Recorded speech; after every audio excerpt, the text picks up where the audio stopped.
नमस्कार दोस्तों, neurotherapy training course में मैं अनूप कुमार प्रजापति आप सभी का हार्दिक स्वागत करता हूं। न्यूरोथेरेपी ट्रेनिंग कोर्स में जो आज के विषय लेकर के आया हूं वो है शरीर अपने आप में ही दवा खाना है। हाँ दोस्तों, हमारे जो बॉडी है, अपना जो शरीर है वो विभिन्न प्रकार के केमिकल्स बनाते हैं। शरीर में विभिन्न प्रकार के अंग है, कोशिका है, टिश्यू है जो हमारे शरीर के नेचुरल जो संचालन के लिए, प्राकृतिक संचालन के लिए नेचुरल रूप से केमिकल बनाते रहते हैं, रसायन बनाते रहते हैं और उसी रसायन के माध्यम से ही हमारे शरीर की जितना भी कार्य है सही समय पर नियंत्रित रूप से, संयमित रूप से आपस में तालमेल बैठाते हुए कार्य करते हैं, जिसके वजह से हमारे शरीर के हर अंग आपस में एक दूसरे के कार्य को समझते हुए कार्य करते हैं। और इसके लिए कोई बाहर से मेडिसिन लेने की जरूरत नहीं है। बस जिंदगी जीने के लिए 3 चीज की जरूरत होती है, वो है सबसे पहला ऑक्सीजन, दूसरा पोषक तत्व और तीसरा पानी। इन तीनों चीजों की अगर पर्याप्त मात्रा अगर शरीर को मिलता रहे तो बाकी का जो काम है शरीर के हर अंग, हर कोशिकाओं, हर एक टिश्यू को मालूम है जो उनको ड्यूटी मिला हुआ है, जो अंग कोशिकाओं को, टिश्यू को जो जिम्मेदारी मिला हुआ है, उसके आधार पर निश्चित समय में, निश्चित मात्रा में, निश्चित ऑर्गन्स के लिए, निश्चित अंगों के लिए प्रॉपर केमिकल बनाते हैं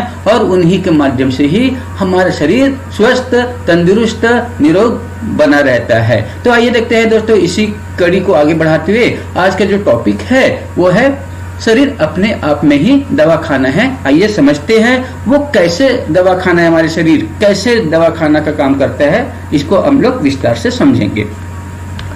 दोस्तों, कोई भी बच्चा या व्यक्ति जब जन्म लेता है तब भगवान ने शरीर को नियमित रूप से चलाने के लिए उसके शरीर में प्राकृतिक अंग या संस्थान प्रदान किए गए हैं। हाँ दोस्तों, जब कोई व्यक्ति, जब कोई बच्चा पैदा होता है तो उस बच्चे के शरीर में जितना भी अंग है, जितने भी कोशिका है, जितना भी टिश्यू है, जितना भी संस्थान है, वही शरीर के प्राकृतिक संचालन को चलाने के लिए जिम्मेदार होते हैं। और जब बच्चा पैदा होता है तो वो अपने साथ में कोई भी अन्य चीज अपने साथ लेकर नहीं आता, सिर्फ शरीर को छोड़ करके बाकी कोई अन्य चीजें अपने साथ नहीं लाता ईश्वर से।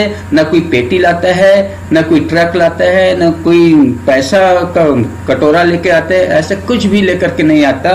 और वो एकदम खाली हाथ, न कपड़े, न धन दौलत, कुछ भी नहीं लेके आता, सिर्फ अपना किस्मत, अपना शरीर लेकर के आता है। तो दोस्तों, ये जो बच्चे जो जब पैदा होते हैं तब भगवान ने उनके शरीर के अंदर ही शरीर को नियमित रूप से, नियंत्रित रूप से आपस में तालमेल बैठाने के लिए विभिन्न प्रकार के कोशिकाएं, टिश्यू, अंग, संस्थान प्रदान किए हैं, जिससे शरीर का नेचुरल कार्य चलता रहे और व्यक्ति अपने जितना लाइफ लिखा हुआ है जिंदगी में वो जी सके।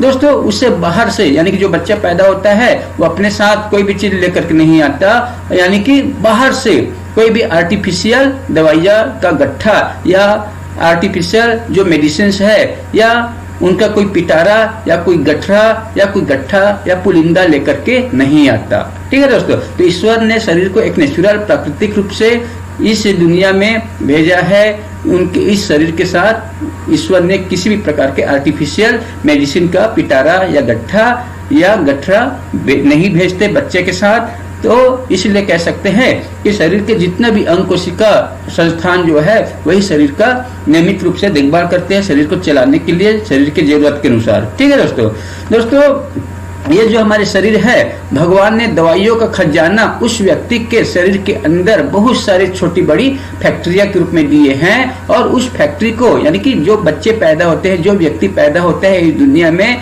तो उस व्यक्ति के, उस बच्चे के शरीर में जो नेचुरल, जो दवा के रूप में कार्य करने वाले या उस दवा को बनाने वाले विभिन्न प्रकार के अंग जो होते हैं या छोटी बड़ी फैक्ट्रिया हमारे शरीर में जो होते हैं, उसी छोटे बड़े फैक्ट्रिया को ही शरीर के अंदर हम लोग या तो अंग कहते हैं, या सिस्टम कहते हैं, या संस्थान कहते हैं, या कोशिकाएं कहते हैं, या टिश्यू के रूप में जानते हैं, जो आकार में छोटे या बड़े किसी भी प्रकार के हो सकते हैं। मगर हाँ, हर प्रकार के छोटी बड़ी फैक्ट्रिया शरीर के अंदर है ना, वो अपना निश्चित कार्य जरूर करेगा। शरीर के लिए विभिन्न प्रकार के केमिकल बनाने के लिए जो जिम्मेदारी मिला है वो अवश्य ही करेंगे, ताकि ये अंग तंत्र अपना खुद का रसायन या पदार्थ बनाकर शरीर के हर क्रिया को सही रूप से चलाते रहे। और इसे आंतरिक रसायन या पदार्थ औषधियों के कारण ही शरीर का अपना स्वास्थ्य और उम्र का निर्धारण होता है। और ये जितना भी रसायन है शरीर के अंदर बनने वाले रसायन को ही आंतरिक रसायन कहते हैं, जो कोशिकाओं के द्वारा, जो ऊतकों के द्वारा, जो अंगों के द्वारा, जो संस्थानों के द्वारा बनाए जाते हैं, जिनके वजह से ही हमारा शरीर स्वस्थ रहते हैं। और उसी रसायन के माध्यम से ही हमारा उम्र का निर्धारण होता है कि वो व्यक्ति कितने सालों तक जी सकते हैं। ये शरीर के अंदर बनने वाले केमिकल के द्वारा होता है। और उस केमिकल को बनने के लिए जो अंग कोशिकाएं होते हैं उनका भी स्वस्थ होना जरूरी है, मगर उनको स्वस्थ रहने के लिए एक व्यक्ति को सही मात्रा में ऑक्सीजन, सही मात्रा में पोषक तत्व और सही मात्रा में पानी की जरूरत होता है। निश्चित समय में निश्चित मात्रा में शरीर को चलाने के लिए पर्याप्त मात्रा सुपोषण की जरूरत होता है, संतुलित आहार की जरूरत होता है, प्राकृतिक आहार की जरूरत होता है।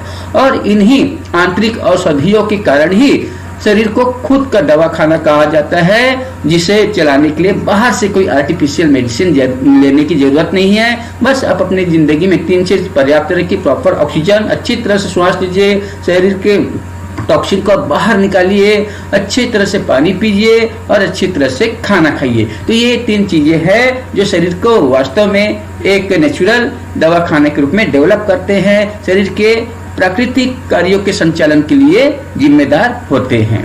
ये सुनकर आश्चर्य होता है कि हमारा शरीर यानी हमारी बॉडी खुद में ही दवा खाना कैसे है। अब ये सवाल, ये स्वाभाविक है कि ये जो सवाल है ये ज्यादातर लोगों के मन में यही उठता है कि हमारा शरीर अपने आप में दवा खाना कैसे है।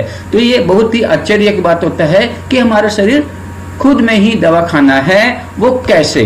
दोस्तों मित्रों, ये सब सच है कि हमारा शरीर विभिन्न व्याधियों को, विभिन्न प्रकार के रोगों को, विभिन्न प्रकार की बीमारियों को ठीक करने की क्षमता रखते हैं, परंतु जरूरत है हमें अपने शरीर के बारे में जानने की। मगर हमने कभी इस शरीर को समझा ही नहीं, ठीक से समझा नहीं, और बस हमने इतना ही ध्यान दिया, खाओ पियो सो जाओ काम करो, इतने ही हमने जिंदगी में सीखा है। मगर शरीर के अंदर, शरीर को चलाने वाले जितना भी अंग है उनके बारे में नहीं जाने, वो अंग कौन कौन से केमिकल बनाता है वो इनके बारे में नहीं जाने, वो केमिकल क्या काम करते हैं ये हमने कभी समझा नहीं, और बस जिंदगी को खाओ पियो काम करो सो जाओ घूमो फिरो, बस इतने तक ही संतुलित कर लिए। और इसी अज्ञानता के कारण ही हमारे शरीर में कई प्रकार की बीमारियां उत्पन्न होने लगते हैं, अंग संस्थानों के बिगड़ने की वजह से, कोशिकाओं या टिश्यू के ठीक से काम न करने की वजह से। दोस्तों, हमने आधुनिकता और फास्ट रिलीफ के चक्कर में बाहरी पदार्थों और दवाइयों को जानबूझकर अपने शरीर में डालते रहे और उसके प्राकृतिक कार्यों को बिगाड़ते रहे। यानी कि शरीर के नेचुरल जो फंक्शन है उनको बिगाड़ने के लिए हम लोग ने क्या किया, आर्टिफिशियल मेडिसिन लेना चालू किया, जिसकी वजह से हमारे शरीर का नेचुरल कार्य, प्राकृतिक कार्य है वो डिस्टर्बेंस होते गए, जिनके कारण हमारे शरीर में कई प्रकार के अनचाहे व्याधियां या कई प्रकार के अनावश्यक बीमारियां या लक्षण दिखाई देते हैं। आप इस शरीर की बीमारियों को अपने आप ठीक रख सकते हो। इनके लिए आपको कुछ शरीर के बारे में जानकारी और उनका देखभाल के लिए कुछ तथ्य को जानना जरूरी है। तो आइए देखते हैं कि हमारे शरीर में जो विभिन्न प्रकार के तथ्य है, जो हम अपने आप में दवा खाना का निर्धारण कैसे करते हैं, तो आइए जानते हैं इनके बारे में। ठीक है दोस्तों, हमारा शरीर अपने आप में चिकित्सक है। चिकित्सक का मतलब स्वास्थ्य परीक्षक होता है, जो ये पता करते हैं कि शरीर में क्या क्या बीमारियां या क्या क्या व्याधियां या क्या क्या रोग या क्या क्या लक्षण आए हैं।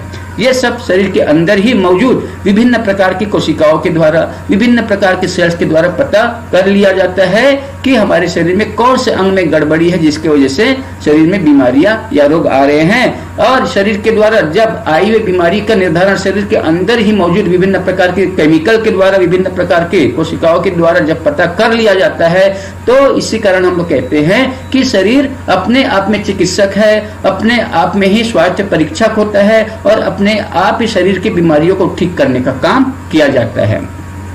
ठीक है। उदाहरण के लिए अगर किसी व्यक्ति को बुखार आया तो बुखार आने का मतलब है कि हमारे जो बॉडी टेम्परेचर है वो अप चला जाता है, और ये बॉडी टेम्परेचर अप होने के कई सारे कारण हो सकते हैं। हाइपोथैलेमस की गड़बड़ी हो सकते हैं, लीवर की गड़बड़ी हो सकते हैं, थायराइड ग्लैंड की गड़बड़ी हो सकती है, ब्लड सर्कुलेशन की कमी हो सकती है, चयापचय डिस्टर्बेंस होने की वजह से हो सकते हैं। तो इतने सारे जो कारण है, तो ये सभी अंग को मालूम है कि कौन से शरीर के सदस्य या कौन सा शरीर के अंग ठीक से काम नहीं कर रहा है, जिसकी वजह से ये गड़बड़ी आ रहे हैं। तो इस चीज का निर्धारण शरीर में जो हार्मोन्स है, जो विभिन्न प्रकार के रसायन है, उनके द्वारा पता कर लिया जाता है, और जो अंग डिस्टर्बेंस है उनको ठीक करने के लिए उससे रिलेटेड जो अंग है वो अपना प्रॉपर केमिकल बनाएगा और वो बिगड़ा हुआ सिस्टम को ठीक करने का काम करता है, जिससे बीमारियां ठीक होना चालू हो जाता है। फिर उस लक्षण या व्याधिया के अनुसार शरीर की चिकित्सा करते हैं, और इस व्याधियों को, उस बीमारियों को पहचानने के लिए हमारे शरीर में कई सारे सिस्टम यानी तंत्र यानी संस्थान हैं जो शरीर के जरूरत के अनुसार अपना काम करना चालू कर देते हैं, और उस कारक को, जो बीमारी आने के जो कारण है, उनको कई और विभिन्न अंगों तथा रसायनों के द्वारा सहायता प्रदान की जाती है ताकि वो अंग अपना प्रॉपर काम कर सके। शरीर अलग अलग मौसम अर्थात ऋतुओं के अनुसार शरीर को ठीक रखने के लिए हमेशा आगाह करते हैं, हमेशा सूचना देते हैं, हमेशा मैसेज देते हैं कि ये मौसम चेंज हो रहा है, आप अपना काम उस तरह से करिए, आप अपना काम इस तरह से करिए। आप शरीर को चलाने के लिए आपको इतने मात्रा में रसायन बनाना है, आपको शरीर के निर्धारण के लिए आपको इस तरह से काम करना है। ये शरीर के अंदर मौजूद विभिन्न प्रकार के सेल, कोशिका, रसायन के द्वारा सूचित किया जाता है ताकि ये शरीर को बीमारी आने से बचाने के लिए या शरीर को बीमारी से बचाने के लिए ये सब संदेश अपने आप शरीर के अंदर सर्कुलेट होते रहते हैं अपने जरूरत अनुसार काम करने के लिए, ताकि शरीर स्वस्थ रहे और हम उस मौसम के अनुसार अपना तैयारी भी कर लेते हैं। जो कि शरीर की आंतरिक व्यवस्थाएं होती है जो समय समय पर शरीर की चिकित्सा करते रहते हैं। जैसे किसी भी व्यक्ति के शरीर में जब संक्रमण होता है या जब किसी भी व्यक्ति के शरीर में इन्फेक्शन होता है, तब हमारे शरीर की प्रतिरक्षा तंत्र यानी इम्यून सिस्टम के द्वारा ऐसे रचना तैयार किए गए हैं जिससे ये पता चलता है या जिससे ये पता लगाते हैं कि ये इन्फेक्शन या संक्रमण शरीर में पहले भी आ चुके हैं या ये इन्फेक्शन नए प्रकार का इन्फेक्शन है। ये पता शरीर के अंदर मौजूद विभिन्न प्रकार के सेल्स के द्वारा, कोशिकाओं के द्वारा पता लगा दिया जाता है। और अगर पहले भी ये इन्फेक्शन आ चुका है तो उनके अनुसार शरीर का जो रक्षात्मक प्रणाली है, जो इम्यून सिस्टम है, अपने आप को तैयार करते हैं उस इन्फेक्शन को खत्म करने के लिए, रोकने के लिए। ठीक है। और अगर कोई नए प्रकार के इन्फेक्शन है तो उनके प्रोग्राम को समझ करके शरीर के इम्यून सिस्टम फिर अपना चक्रव्यूह का निर्माण करते हैं ताकि उस इन्फेक्शन को खत्म कर सके। दोस्तों, एक शरीर है और शरीर के आसपास जो क्लाइमेट है इसमें विभिन्न प्रकार की इन्फेक्शन रहते हैं, और उस इन्फेक्शन से लड़ने के लिए हमारे शरीर के बाहर, शरीर के आसपास एक ऑरा होते हैं जो उस इन्फेक्शन से रक्षा करने का काम करते हैं। और शरीर के अंदर जो मौजूद है, शरीर के आसपास जो शरीर के ऊपर जो ऑरा निर्धारित होते हैं, वो सब ऑरा शरीर में जो निहित जो विटालिटी है, जो जीवनी शक्ति होते हैं, जिसे हम लोग प्राण शक्ति भी बोलते हैं। ठीक है। तो हमारे शरीर में प्राण शक्ति, जीवनी शक्ति या विटालिटी बोलिए, ठीक है, उनके माध्यम से शरीर के विभिन्न प्रकार की बीमारियों और शरीर में जमे हुए जो टॉक्सिन पदार्थ है उनको निर्धारित किया जाता है कि टॉक्सिन पदार्थ को कहाँ से निकालना है, कैसे निकालना है, और शरीर में आए हुए जो इन्फेक्शन है उनको किस तरह से रोक करके उनको खत्म करना है। तो ये निर्धारण शरीर में हमारे निहित जो प्राण शक्ति है, जीवनी शक्ति है, विटालिटी है, उनके द्वारा निर्धारित किया जाता है। दोस्तों, फिर उस संक्रमण के शक्ति यानी पावर के अनुसार जो हमारे शरीर में इम्यून सिस्टम है, इम्यून तंत्र है, बहुत ज्यादा मात्रा में एक्टिव होते हैं और शरीर में आए हुए जितने भी इन्फेक्शंस होते हैं, संक्रमण होते हैं, उसे रोकने और खत्म करने का काम किया जाता है। इस व्यवस्था में शरीर को बाहरी दवाइयों की जरूरत नहीं होती और शरीर अपना चिकित्सा स्वयं कर लेते हैं। ऐसे ही कई और उदाहरण है जो शरीर अपने सिद्धांत के अनुसार शरीर का स्वयं चिकित्सा करते हैं, जो अपने आप में चिकित्सक है, ज्ञान विज्ञान से भरा हुआ है, जो शरीर के सभी ऐच्छिक और अनैच्छिक क्रियाओं का संचालन करते हैं। ऐसा है हमारा शरीर और ऐसा है हमारे शरीर के हर अंग, कोशिकाएं, सिस्टम और टिश्यू, जिनके माध्यम से हमारे शरीर का नेचुरल संचालन हो रहा है, प्राकृतिक रूप से संचालन हो रहा है। शरीर में आए हुए विभिन्न संक्रमणों को रोक करके उसे खत्म कर शरीर को निरोग बनाने का काम किया जा रहा है।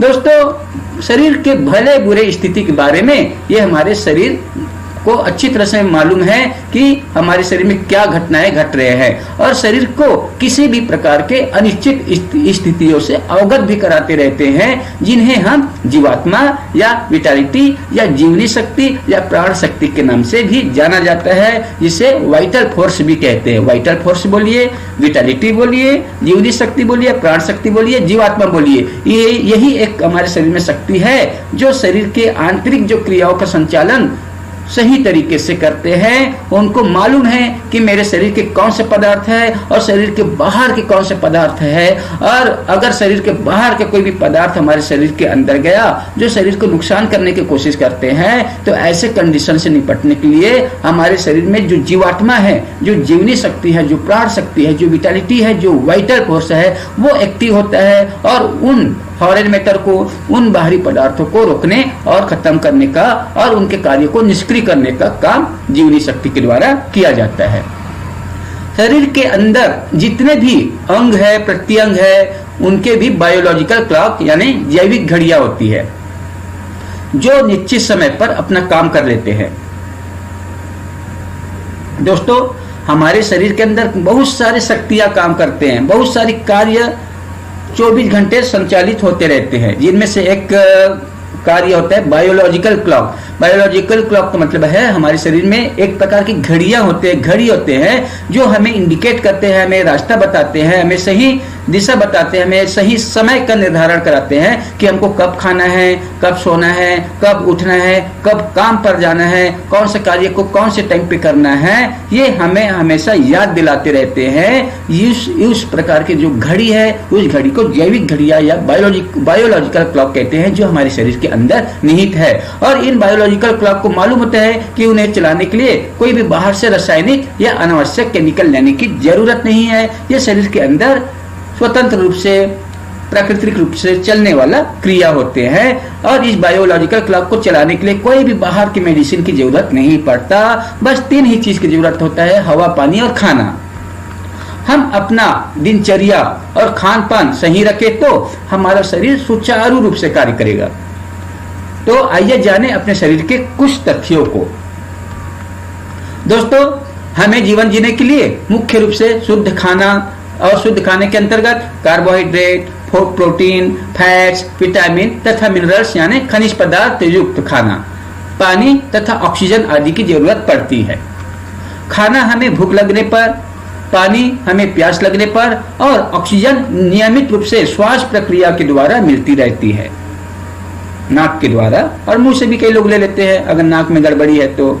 ठीक है, तो ये तीनों चीज की जरूरत हमको होता है। भूख लगने पर हम खाना तो खा लेते हैं, प्यास लगने पर पानी तो पी लेते हैं, मगर श्वास ऐसे क्रिया है कि निरंतर चलते रहते हैं, जिनके बगैर शरीर की कोई भी कोशिका जीवित नहीं रख सकता, कोई भी कोशिका जीवित नहीं रह सकता। और कुछ ही मिनटों में अगर सेल काम करना बंद कर दिए तो हमारे शरीर का अस्तित्व भी खत्म हो सकता है।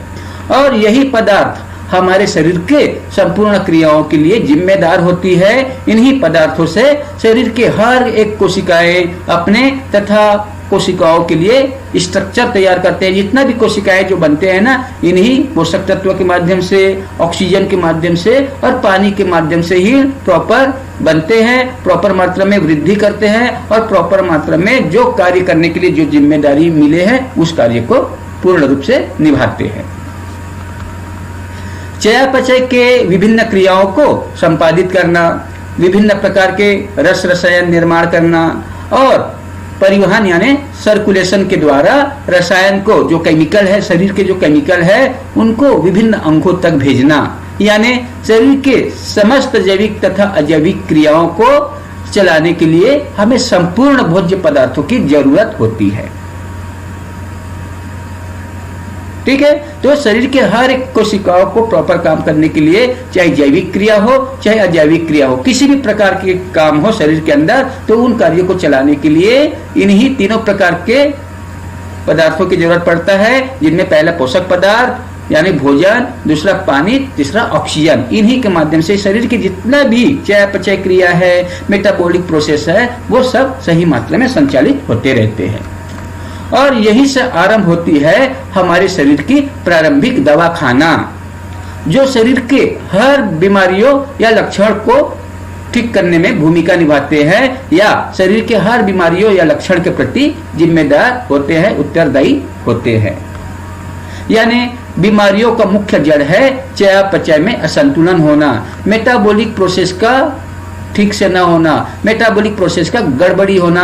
और मेटाबॉलिक प्रोसेस क्यों गड़बड़ है? या तो कोशिकाओं को ठीक मात्रा में ऑक्सीजन नहीं मिला, या ठीक मात्रा में भोजन नहीं मिला, या ठीक मात्रा में पानी नहीं मिला। इन्हीं तीनों में से कोई भी कमी की वजह से ही कोई भी कोशिकाओं में चयापचय क्रिया कमजोर पड़ता है। और जब चयापचय क्रिया कमजोर पड़ेगा तो अब जाकर के कोशिकाओं में बनने वाला केमिकल ठीक मात्रा में नहीं बनेगा। और जब ठीक मात्रा में शरीर के कार्य को करने के लिए जो केमिकल कोशिकाओं में बनना चाहिए वो नहीं बनेगा, तो उस कोशिका से संबंधित जो शरीर के काम है वो ठीक से नहीं होगा। और जब शरीर के वो अंग जब काम नहीं करेगा तो उससे रिलेटेड कई सारी बीमारियां चालू हो जाएगा। फिर उसका काम नहीं होगा तो वो दूसरे के अंगों के लिए जो केमिकल बनाते होंगे वो भी नहीं बनेगा। तो एक प्रकार से समझ लीजिए कि शरीर के एक सेल दूसरे सेल को सपोर्ट करता है, दूसरे सेल तीसरे सेल को भी सपोर्ट करता है। तो ये शरीर के जितने भी सेल है ना, आपस में तालमेल बैठाते हुए, आपस में कोऑर्डिनेशन करते हुए एक दूसरे के सपोर्ट के लिए केमिकल बनाने का काम करते हैं। और ये केमिकल जो होते हैं ना, वो चयापचय क्रिया के दौरान बनते हैं हर एक कोशिकाओं में, जिनके लिए ऑक्सीजन, पोषक तत्व और पानी की जरूरत होती है। ठीक है, तो आप समझ गए कि शरीर में जो बीमारी आने का सबसे प्रमुख जो कारण है, इन तीनों पदार्थ में से किसी पदार्थ की गड़बड़ी और इनके वजह से चयापचय का असंतुलन होना, जो बीमारी का मुख्य कारण में से एक है। दोस्तों, जन्म से मृत्यु तक हमारा शरीर अपने आप को ठीक रखने के लिए हमेशा कार्य करते रहते हैं, सतत कार्य करते रहते हैं। हमारा शरीर कोशिकाओं, ऊतकों, अंगों या संस्थानों से मिलकर बना होता है। और ये सभी कोशिकाओं, ऊतकों, अंगों या तंत्रों, जिसे हम लोग संस्थान के नाम से जानते हैं या सिस्टम के नाम से जानते हैं, शरीर को नियमित और नियंत्रित रूप से चलाने के लिए हमेशा कुछ रसायन, जैसे कि हार्मोन्स जो मैसेंजर का काम करते हैं शरीर में, एंजाइम जो पाचन तथा किसी भी पदार्थ को तोड़ने के लिए काम करते हैं, या कई अन्य रसायन के साथ साथ मिनरल, विटामिन आदि हमारे शरीर के कार्यों के अनुसार शरीर में बनते रहते हैं या बनाते रहते हैं या निकालते रहते हैं या रिलीज भी करते रहते हैं या स्टोर करके भी रखते हैं। इन विभिन्न रसायनों का हमारे शरीर में अलग अलग कार्य है और उन रसायनों का पहचान के लिए अलग अलग नाम भी रखे हुए कि ये कोशिका में बनने वाले केमिकल का ये नाम है, इन दूसरे अंगों में बनने वाले केमिकल का ये नाम है, तीसरे प्रकार की कोशिका में बनने वाले केमिकल का ये नाम है। और इनके कार्य के आधार पर, ठीक है, उनका नाम रखा जाता है कि पैंक्रियास में बनने वाला जो पैंक्रियास में जो डेल्टा सेल है उनमें बनने वाला जो केमिकल है उस केमिकल का नाम सोमेटोस्टेटिन है, या पैंक्रियास के अल्फा सेल में बनने वाला जो हार्मोन्स है उनका नाम ग्लूकागोन है। तो इस प्रकार से एक तो जगह और सेल का निर्धारण और वो केमिकल जिस कार्य के लिए काम कर रहे हैं उसके आधार पर उस केमिकल का नामकरण किया गया है। दोस्तों, जिससे यह पता चलता है कि कौन सा रसायन हमारे शरीर के कौन से कार्यों को चलाने के लिए जरूरी है।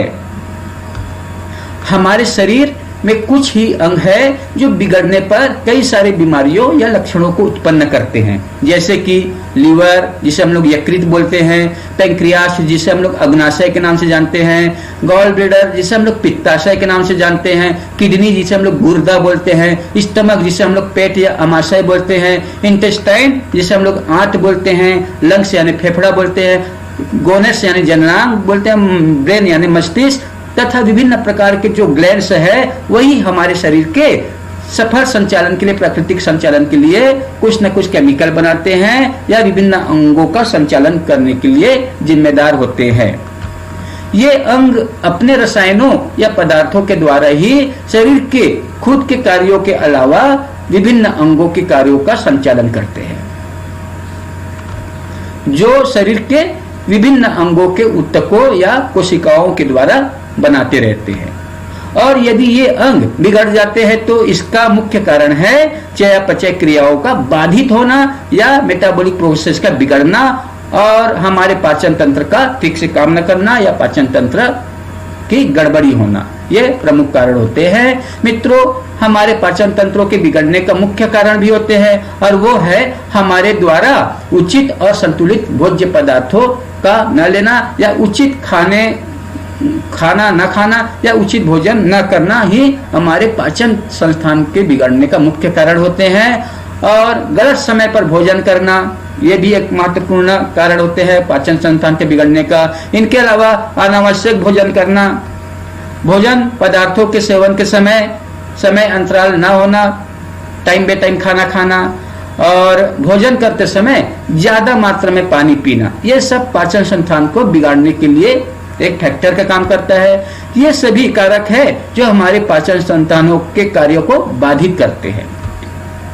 यदि हम पर्याप्त या उचित भोजन सही समय पर लेंगे तो हमारा पाचन तंत्र स्वस्थ और नियंत्रित रहेंगे।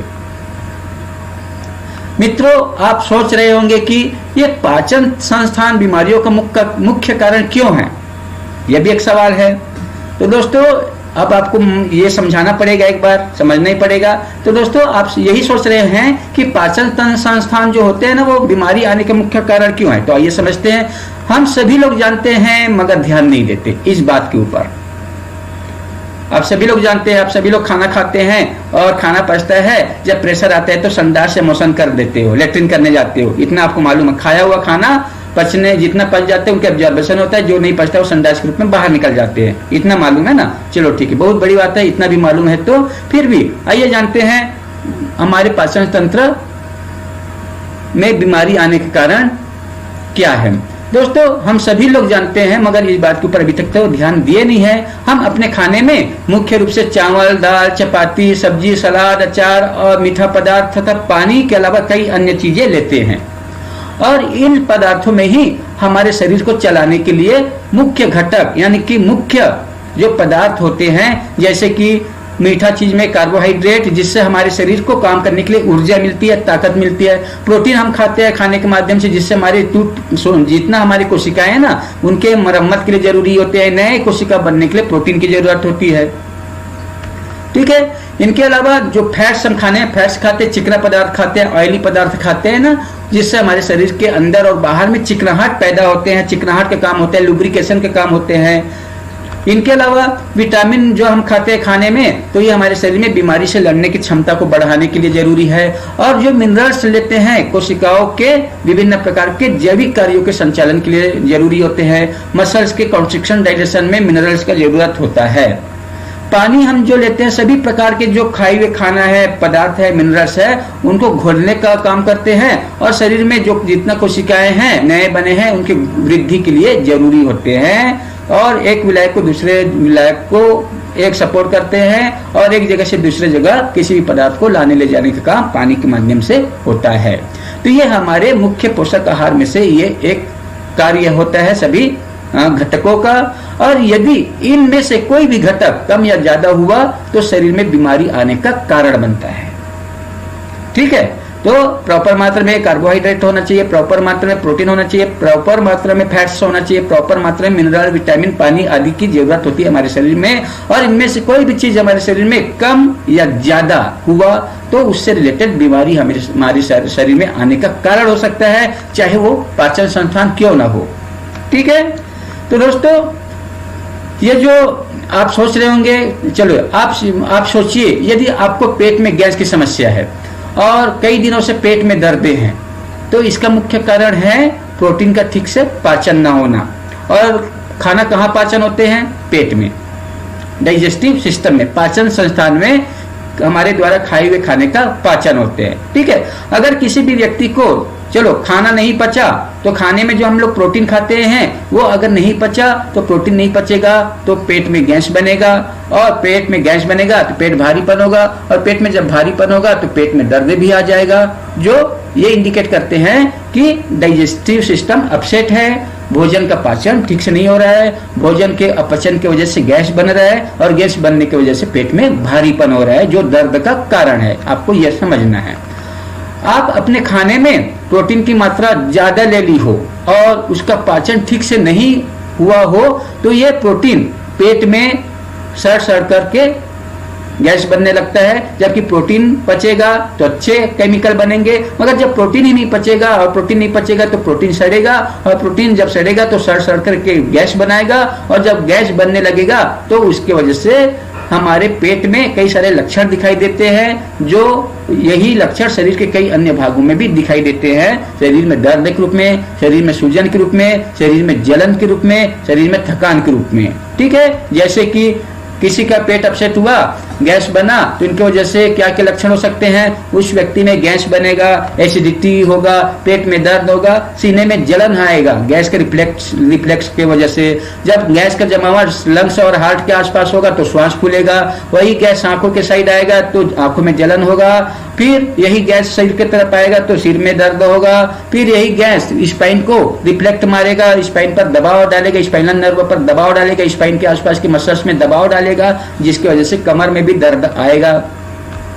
इनके अलावा ज्यादा मात्रा में गैस रिफ्लेक्ट मारता रहेगा तो ये गैस मुंह के रास्ते निकलेगा, जो उबासी के रूप में आएगा, और ये इंडिकेट करेगा कि शरीर में ऑक्सीजन की मात्रा कम है, कार्बन डाइऑक्साइड की मात्रा ज्यादा है। ठीक है, तो उसी कार्बन डाइऑक्साइड की वजह से, गैस की वजह से याददाश्त कमजोर होगा, थकान लगेगा, शरीर में अकड़न जकड़न होगा, शरीर में क्रैम्प्स आएगा, नींद नहीं आएगा, व्यक्ति को अपचन होगा और मल त्याग करने में मुश्किल होगा, जिसे हम लोग कब्जी बोलते हैं। ऐसे कई सारे लक्षण प्रोटीन के नहीं पचने की वजह से होता है। और प्रोटीन नहीं पच रहा है क्यों? क्योंकि जो डाइजेस्टिव सिस्टम में जो उनको पचाने वाले हार्मोन, जो केमिकल चाहिए, जो एंजाइम चाहिए, वो ठीक से नहीं बना होगा। और ये एंजाइम इसलिए नहीं बन रहा होगा क्योंकि एंजाइम को बनाने वाले अंगों को ठीक मात्रा में प्राणवायु संवेदना का संचार नहीं मिला होगा, जिसकी वजह से वो ठीक मात्रा में केमिकल नहीं बना रहा होगा। तो ये देख लीजिए, एक जगह का घटना कई अन्य जगह के अंगों को डिस्टर्ब कर सकता है, और उस अंगों को प्रॉपर काम करना है जिनको जो ड्यूटी मिला है, और जो ड्यूटी भोजन को पचाने के लिए मिला हुआ है, पेट को, पेंक्रियाज को, इंटेस्टाइन को, तो वो ठीक से नहीं कर रहा है, जिसकी वजह से खाना नहीं पच रहा होगा। ठीक है, तो इस प्रकार से आपके पेट में गड़बड़ी आएगा, जो कई अन्य शरीर के अंगों के लिए नुकसानदायक है, बड़े बड़े बीमारी आने का कारण है। पेट का बिगड़ना, डाइजेस्टिव सिस्टम का बिगड़ना, खाने का ठीक से पाचन न होना, और यही लक्षण आगे आने वाले दिनों में बहुत बड़े बड़े बीमारियों जो लाइलाज होता है उनमें बदल जाता है। और ये सभी लक्षण सिर्फ गैस बनने के कारण या प्रोटीन के न पचने के कारण हुआ है। इनके अलावा आपको मालूम होगा कि हमारे शरीर में जो हार्मोन्स और एंजाइम हैं वो भी प्रोटीन से ही मिलकर बनता है, या ये सभी प्रोटीन के ही बने होते हैं। हार्मोन्स और एंजाइम जो बने होते हैं ना, वो प्रोटीन के बने होते हैं। इसलिए जो हम खाने में प्रोटीन ले रहे हैं उनका पचना जरूरी है, और जब प्रोटीन पचेगा तो हार्मोन्स और एंजाइम बनेगा, और प्रोटीन नहीं पचेगा तो गैस और एसिडिटी बनेगा। ठीक है, तो देख लीजिए दोनों तरफ लाभ हानि है। तो आपको कौन सा प्रकार के सिस्टम चाहिए शरीर में, तो इसके अनुसार आपको शरीर की देखभाल करना जरूरी है, उनको पर्याप्त चीजें मुहैया कराना है जो उनको कार्य करने के लिए जरूरी है। और यदि प्रोटीन का अच्छे से पाचन नहीं होगा तो ये सब गैस बनेगा। ठीक है, और यदि प्रोटीन का अच्छे से पाचन हो जाए और गैस न बने तो इतने सारे लक्षण या बीमारियां अपने आप ठीक हो जाएंगे। इनके लिए कोई भी बाहर के मेडिसिन लेने की जरूरत नहीं है, बस आपको ध्यान देना है खान पान और ऑक्सीजन। ठीक है, इन तीनों चीज पर ध्यान देना है। हो सकता है तो आपको उपवास भी रहना पड़ जाए तो आप रखिए। हो सकता है कि आपको कब्जी होगा तो कब्जी को दूर करने के लिए अच्छी तरह से पानी पीजिए, और हो सके तो लूज मोशन करा दीजिए, चलेगा। उपवास रहना और अतिथि का क्लीनिंग करना, लूज मोशन कराना, दस्त कराना, ये आपके पेट की गड़बड़ी को ठीक करने में मदद करेगा, भूमिका निभाएगा, जो बड़े बड़ी बीमारी आने के कारणों को दूर करेगा शरीर के विभिन्न अंगों के। इस प्रोटीन को पचाने के लिए हमारे पेट में पेप्सिनोजन एंजाइम और पेंक्रियाज से ट्रिप्सिनोजन नामक एंजाइम निकलता है, जो प्रोटीन को पूर्ण रूप से पचा देता है, पूरी तरह से पचा देता है, जिससे उपयुक्त जितना भी लक्षण जो दिखाई दे रहे थे ना वो नहीं होगा, क्योंकि प्रोटीन पचना चालू हो जाएगा तो जितना भी लक्षण दिख रहे थे वो सब ठीक हो जाएगा प्रोटीन के पचने से।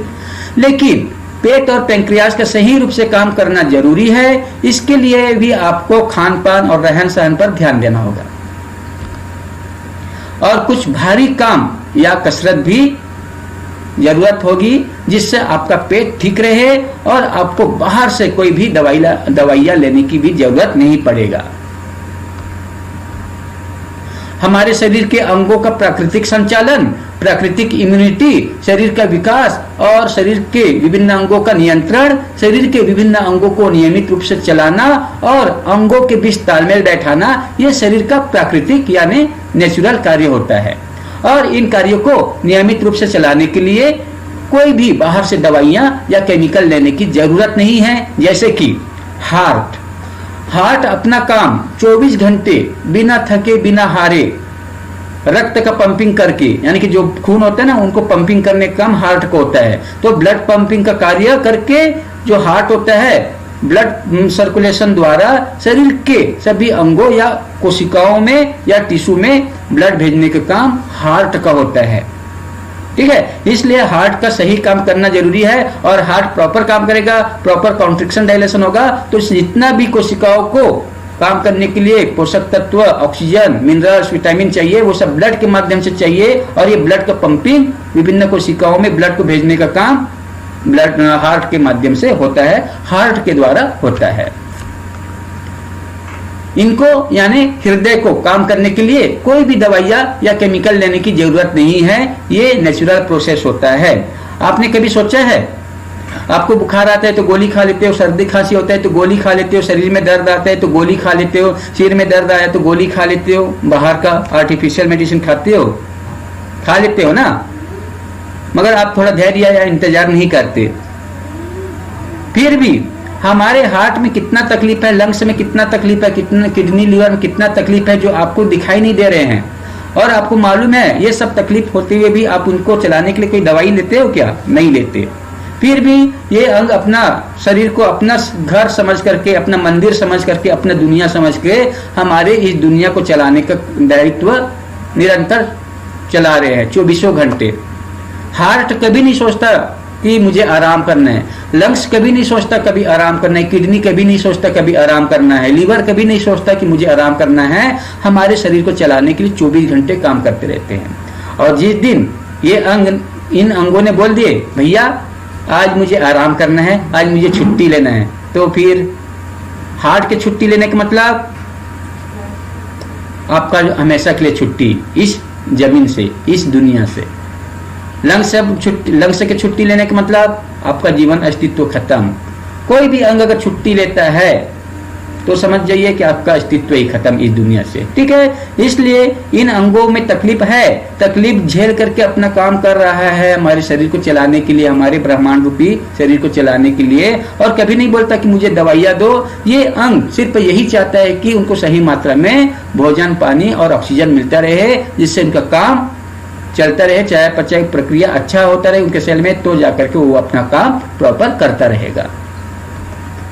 इसी प्रकार किडनी द्वारा शरीर के विभिन्न प्रकार के जो टॉक्सिक पदार्थ होते हैं, विभिन्न प्रकार के जो विषैले पदार्थ होते हैं, जैसे कि प्रोटीन के बैड प्रोडक्ट जो होते हैं ना, जिनके अंतर्गत यूरिया है, यूरिक एसिड है, क्रिएटिनाइन है या अमोनिया है या विभिन्न प्रकार के हैवी मेटल्स है जिसे हम लोग भारी धातु बोलते हैं, या अन्य अनावश्यक पदार्थ जो होते हैं ना शरीर में खाने के माध्यम से जाते हैं और कोशिकाओं के द्वारा मेटाबॉलिक प्रोसेस के दौरान जो वेस्ट प्रोडक्ट बनते हैं ना, इन सभी वेस्ट प्रोडक्ट को किडनी के द्वारा पेशाब के रूप में बाहर निकालते हैं, कुछ पदार्थ को लंग्स के द्वारा श्वास के रूप में बाहर निकालते हैं और कुछ पदार्थों को स्किन यानी त्वचा के माध्यम से पसीने के रूप में बाहर निकाले जाते हैं। अगर वो पदार्थ हमारे शरीर में जमा हुआ है, ज्यादा मात्रा में है, शरीर के लिए नुकसान पहुंचा रहे हैं, तो ये 3 अंग है, किडनी, लंग्स और त्वचा, जिसे हम लोग एक्सक्रेटरी ऑर्गन के नाम से जानते हैं, जो शरीर के टॉक्सिन पदार्थ को बाहर निकालने का काम करते हैं, विषाक्त पदार्थ को बाहर निकालने का काम करते हैं।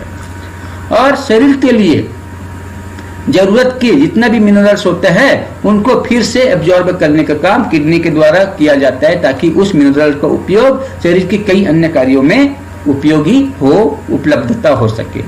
लंग्स 24 घंटे ऑक्सीजन और कार्बन डाइऑक्साइड का एक्सचेंज करते हैं, आदान प्रदान करते हैं, ताकि हमारे द्वारा लिया गया जो ऑक्सीजन है वो ब्लड के माध्यम से शरीर के हर एक कोशिका में जाए और उनके जो चयापचय क्रिया है उनको सही मात्रा में मेंटेन करे।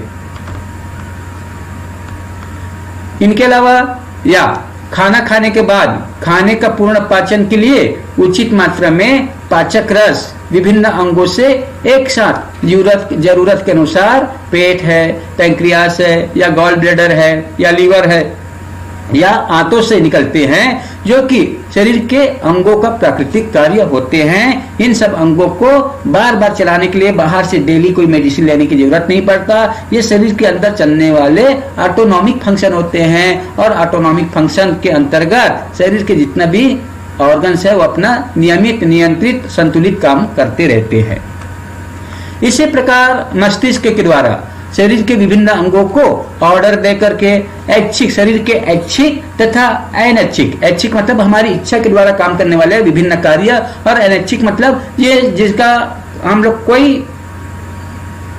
कंट्रोल नहीं कर सकते, ये सब ब्रेन के द्वारा कंट्रोल किया जाता है, ऐसे कार्यों को अनैच्छिक बोला जाता है। तो या ये बोल सकते हैं कि हमारे शरीर के विभिन्न अंगों को ऑर्डर देकर के ऐच्छिक तथा अनैच्छिक कार्यों को कराना, या शरीर के विभिन्न अंगों के सेंस यानी अनुभूति या एहसास या फीलिंग या सेंस को ग्रहण करके मस्तिष्क के द्वारा उचित कार्य कराने का काम ब्रेन के द्वारा किया जाता है, मस्तिष्क के द्वारा किया जाता है। इनके लिए भी कोई दवाइयां लेने की जरूरत नहीं है, कोई केमिकल लेने की जरूरत नहीं है, बाहर से कोई औषधि लेने की जरूरत नहीं होता। यह सब शरीर के अंदर चलने वाला प्राकृतिक कार्य होता है, नेचुरल कार्य होते हैं। यह कार्य शरीर अपने आप करता है। जो शरीर के अंदर स्थित बायोलॉजिकल क्लॉक इन कार्यों को कराने के लिए समय सीमा निर्धारित करता है कि कौन से अंगों को कितने बजे कौन से कार्य करने के लिए कितना केमिकल बनाना है। ये सब शरीर के अंदर मौजूद जो घड़ियां है, बायोलॉजिकल क्लॉक है, उनके द्वारा निर्धारित कर लिया जाता है। ऑटोनॉमिक फंक्शन के द्वारा निर्धारित कर लिया जाता है।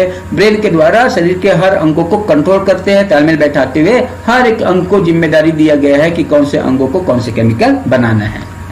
इस घड़ी के द्वारा ही हम निश्चित समय पर सोते जागते हैं। कौन सी घड़ी? बायोलॉजिकल क्लॉक, जैविक घड़ी, जो हमारे शरीर के अंदर है, जो हमें एक मार्गदर्शन देते हैं कि आपको कब सोना है, कब जागना है, कब काम पे जाना है, कब संडास जाना है, कब पेशाब जाना है। ये हमको सिखाते हैं सही समय पर काम करने के लिए। ठीक है, तो इन्हीं बायोलॉजिकल क्लॉक जो होते हैं ना, ये हमारे शरीर के अंदर रहते हैं और इस घड़ी के कारण ही हम निश्चित समय पर सोते जागते हैं। निश्चित समय पर रोजाना निश्चित समय पर भूख प्यास लगता है, समय पर सही समय पर काम पर जाते हैं और शरीर के विभिन्न कार्य समय पर हो जाना, ये सब बायोलॉजिकल क्लॉक की वजह से होते हैं, जैविक घड़िया की वजह से होते हैं। या शरीर के अंदर विभिन्न कार्य के लिए विभिन्न कोशिकाओं या रसायनों का टूट फूट और निर्माण कार्य जो भी होता है वो सब निश्चित समय पर होता है। एक केमिकल से दूसरा केमिकल बनाना, किसी भी केमिकल के एक्सचेंज करना, कोई भी नया केमिकल बनाना किसी भी कोशिका या अंगों के द्वारा, तो ये सब बायोलॉजिकल क्लॉक के द्वारा निर्धारित होता है। इन कार्यों को चलाने के लिए कोई भी बाहर से दवाइयां लेने की जरूरत नहीं है। ये शरीर के अंदर चलने वाले ऑटोनॉमिक फंक्शन होते हैं। ठीक है, मगर इतने सारे शरीर में केमिकल बन रहे, इतने सारे दवाइयां बन रहे हैं, इसलिए हमारे शरीर को ही दवा खाना के रूप में जाना जाता है। शरीर अपने आप में स्वयं में दवा खाना है, जो शरीर के विभिन्न अंगों को विभिन्न कार्यों को चलाने के लिए जरूरी है। मित्रों, आप ये भी जानते होंगे कि शरीर के विभिन्न कार्यों के लिए ईश्वर ने हमारे शरीर के अंदर ही प्रजातंत्र या राजतंत्र के अनुसार या राजनीति के अनुसार ही शरीर को तैयार किया गया है। मालूम है, ये हमारा देश है, ये हमारा शरीर है, तो इसी प्रकार ये भारत देश है। ठीक है, तो हमारा शरीर एक देश है और इनके अंतर्गत विभिन्न प्रकार के राज्य है। उस राज्य में विभिन्न प्रकार के जिला है, संभाग है, तहसील है, गांव है और उनके हर एक मेंबर है शरीर के अंदर, जो क्रम से अपना जिम्मेदारी संभालते हुए शरीर के अंदर के प्रशासनिक कार्यों को पूरा करते रहते हैं। जिस प्रकार से देश में प्रशासनिक कार्य का संचालन होते हैं ना, उसी प्रकार हमारे शरीर के अंदर भी प्रशासनिक कार्यों का संचालन होता है। इसलिए इस शरीर को क्या बोलते हैं? राजतंत्र या प्रजातंत्र के अनुसार कार्य करने वाले बॉडी भी बोल सकते हैं। जैसे कि एक देश या राष्ट्र या राज्य को चलाने के लिए विधि या नियम के अनुसार मंत्रिमंडल की रचना होती है। मान लिया आप जिस राज्य में होंगे वहां का कोई मुख्यमंत्री होंगे, राज्यपाल होंगे, उनके नीचे कलेक्टर होंगे जिला में, उनके नीचे तहसीलदार होंगे, तहसीलदार के नीचे गांव-गांव में सरपंच होंगे, ठीक है। तो इस प्रकार से एक रचना देश का होता है। उसी प्रकार हमारे शरीर के अंदर भी उसी प्रकार से पहले बड़ा कर, फिर उसके नीचे काम करने वाले, फिर उसके नीचे काम करने वाले, फिर उसके नीचे काम करने वाले, फिर उसके नीचे काम करने वाले विभिन्न प्रकार के अंग कोशिका आते हैं, जिनका अपना निर्धारित कार्य होते हैं, जो सुपीरियर यानी वरिष्ठता के आधार पर क्रमशः अपने से नीचे के सहयोगी को कार्य करने के लिए ऑर्डर या कमांड या कार्य सौंपता है। जैसे कि अगर हमारे देश में प्रधानमंत्री जो भी है वो राज्य में काम कराने के लिए वहां के सीएम को ऑर्डर देता है, सीएम किनको ऑर्डर देता है, जिला के कलेक्टर को ऑर्डर देता है, जिला के कलेक्टर किनको ऑर्डर देता है, गांव-गांव के सरपंच को ऑर्डर देता है कि आपको ये काम आपको गांव में करना है, और गांव के जो सरपंच है वो वार्ड को, हर एक वार्ड को काम कराने की जिम्मा देता है पंच को, ठीक है। तो इस प्रकार पंच सबसे छोटा मुखिया होता है प्रशासनिक लेवल पर। इसी प्रकार से हमारे शरीर में भी सबसे छोटा लेवल का जो प्रशासनिक जो कर्मचारी है वो है कोशिका, कोशिका के ऊपर टिश्यू, टिश्यू के ऊपर अंग, अंग के ऊपर विभिन्न प्रकार के और ग्लैंड्स है, विभिन्न प्रकार के संस्थान है, वो सबका जिम्मेदारी होते हैं। तो आइए इसी को समझ लेते हैं कि हमारे शरीर में जो राजतंत्र है, प्रजातंत्र है, उनका जो कार्य है वो भी सीक्वेंस के आधार पर है, क्रमशः वरिष्ठता से कनिष्ठता तक भी होते हैं। उसी प्रकार हमारे शरीर में भी इसी प्रकार का व्यवस्थाएं हैं, प्रशासनिक व्यवस्थाएं हैं, जिन्हें हम निगेटिव फीडबैक सिस्टम तथा पॉजिटिव फीडबैक सिस्टम के नाम से जानते हैं। निगेटिव फीडबैक सिस्टम या पॉजिटिव फीडबैक सिस्टम के नाम से जाना जाता है। हमारे शरीर के अंदर जो प्रशासनिक जो कार्य होता है उनको संचालन करने वाले जो सीक्वेंस है, जो पद्धतियां है, जो गतिविधियां है उसको।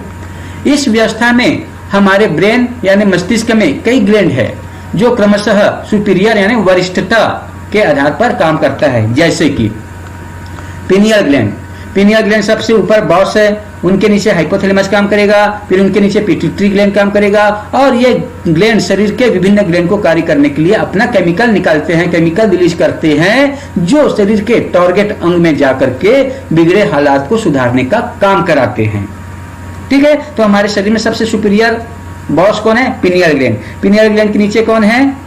हाइपोथैलेमस। अब मान लीजिए पिनियल ग्लैंड राष्ट्रपति है तो हाइपोथैलेमस उपराष्ट्रपति है, फिर पिट्यूटरी ग्लैंड प्रधानमंत्री हो गए, फिर पिट्यूटरी ग्लैंड के नीचे अलग अलग स्टेट के रूप में जो ग्लैंड काम करते हैं, एड्रिनल ग्लैंड, थायराइड ग्लैंड, ये सब क्या हो गया?